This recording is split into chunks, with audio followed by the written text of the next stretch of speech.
ZEE5 ಇರುವಾಗ ನೀವು ನಿಮ್ಮ ನೆಚ್ಚಿನ ಶೋಗಳನ್ನ ಎಂದಿಗೂ ಮಿಸ್ ಮಾಡಿಕೊಳ್ಳುವುದಿಲ್ಲ. ಅದು ಸಂಪೂರ್ಣ ಉಚಿತವಾಗಿ. ನೀವಿಬ್ರು ಸೇರೆ ಪೂಜೆ ಮಾಡಬೇಕು ಅಂತ ಮಾವ ಆಲ್ರೆಡಿ ಡಿಸೈಡ್ ಮಾಡಿರೋದ್ರಿಂದ ನನ್ಗೇನು ಮಾಡೋಕ್ಕಾಗ್ತಿಲ್ಲ ಚಿರು.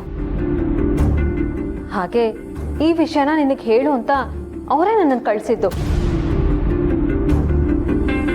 ನಿನಗಿದೆಲ್ಲ ಇಷ್ಟ ಇಲ್ಲ ಅಂತ ಗೊತ್ತು, ಆದರೂ I am helpless Chiru. I am very sorry. ನನಗನ್ಸೋ ಪ್ರಕಾರ ನಾಡಿದ ಆಚರಣೆ ಮಾಡಬೇಕಾಗಿರೋ ಹಬ್ಬಕ್ಕೆ ನಾಳೆಯಿಂದನೇ ಪ್ರಿಪ್ರೇಷನ್ಸ್ ಎಲ್ಲ ಸ್ಟಾರ್ಟ್ ಆಗುತ್ತೆ. ಮೋಸ್ಟ್ಲಿ ಅದನ್ನು ನೀನು ದೀಪ ಇಬ್ರು ಸೇರ್ಕೊಂಡೇ ಮಾಡಬೇಕು. ನೀನು ಮನೇಲೇ ಇರ್ತೀಯ ಅಂತ ಮಾವ ಅನ್ಕೊಂಡಿದ್ದಾರೆ. ಅದಕ್ಕೆ ಪೂಜೆಗೆ ಸಂಬಂಧಪಟ್ಟ ಕೆಲಸಗಳನ್ನೆಲ್ಲ ನಿಮ್ಮಿಬ್ರಿಂದನೇ ಮಾಡಿಸ್ಬೇಕು ಅಂತ ಮಾವ ಹೇಳ್ತಾ ಇದ್ರು. ಗುರು ಥರ ನೀನು ಏನಾದರೂ ಹೊರಗೆ ಹೋಗೋದಿದ್ದಿದ್ರೆ ಆಗ ಚಿಕ್ಕತ್ತೆ ಚಿಕ್ಕ ಮಾವನ ಹತ್ರ ಈ ಕೆಲಸಗಳನ್ನೆಲ್ಲ ಮಾಡಿಸ್ಬೋದಾಗಿತ್ತು. ನೀನೆಲ್ಲೂ ಹೋಗಲ್ಲ ಅಲ್ವಾ, ಅದಕ್ಕೆ ಎಲ್ಲ ಜವಾಬ್ದಾರಿಗಳನ್ನು ನಿನ್ನ ಮೇಲೆ ಹೊರಿಸಿರೋದು.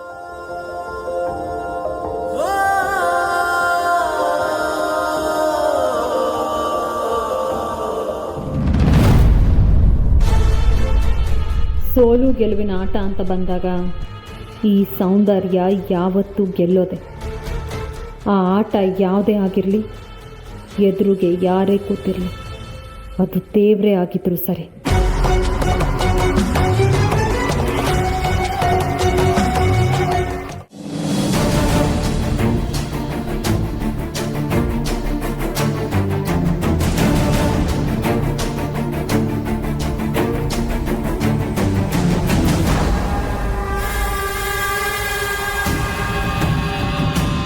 ಸೌಂದರ್ಯ, ಹಬ್ಬಕ್ಕೆ ಏನೇನು ಅರೇಂಜ್ಮೆಂಟ್ಸ್ ಮಾಡಬೇಕು ಅಂತ ಹೇಳಿದ್ರೆ ಎಲ್ಲ ಇವತ್ತೇ ಮಾಡಿ ಮುಗಿಸ್ತೀನಿ. ಪ್ರತಿ ವರ್ಷ ಮನೇಲಿ ಹಬ್ಬನ ಹೇಗೆ ಆಚರಣೆ ಮಾಡ್ತೀವೋ ಹಾಗೆ ಚೆನ್ನಾಗಿ ಆಚರಣೆ ಮಾಡೋಣ. ಅದಕ್ಕೆಲ್ಲ ಅರೇಂಜ್ಮೆಂಟ್ಸ್ ಮಾಡಿ. ಗುರು ಬೇರೆ ಕೆಲಸದ ಮೇಲೆ ಡೆಲ್ಲಿಗೆ ಹೋಗಿದ್ದಾರೆ. ಸೊ ಪೂಜೆಗೆ ಯಾರು ಕೂತ್ಕೋತಾರೆ? ಚಿರು ಮತ್ತೆ ದೀಪ.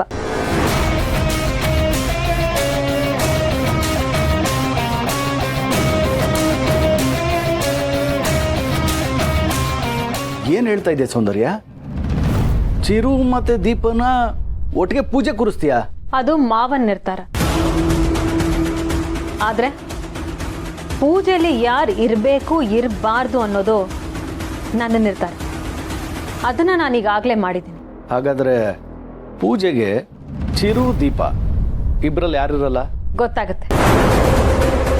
ಹಬ್ಬಕ್ಕೆ ಏನೇನು ಅರೇಂಜ್ಮೆಂಟ್ಸ್ ಮಾಡಬೇಕೋ ನಿನ್ನ ಕಡೆಯಿಂದ ಎಲ್ಲ ಮಾಡು. ಸರಿ ಸೌಂದರ್ಯ. ಚಿರು ಮತ್ತು ದೀಪನ ದೂರ ಮಾಡೋದಕ್ಕೆ ನೀನೇನೇ ಖತರ್ನಾಕ್ ಐಡಿಯಾ ಮಾಡಿದ್ರು ಅದನ್ನು ಫ್ಲಾಪ್ ಮಾಡಿ ಅವರಿಬ್ಬರು ಒಟ್ಟಿಗೆ ಇರೋ ಥರ ಮಾಡೋದೇ ನನ್ನ ಕೆಲಸ ಸೌಂದರ್ಯ.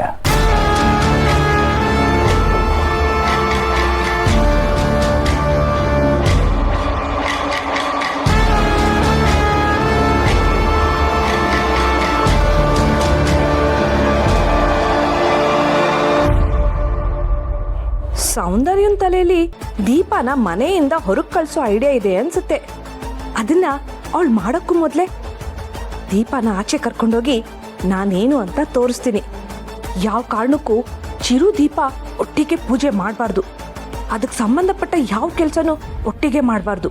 ಹಾ,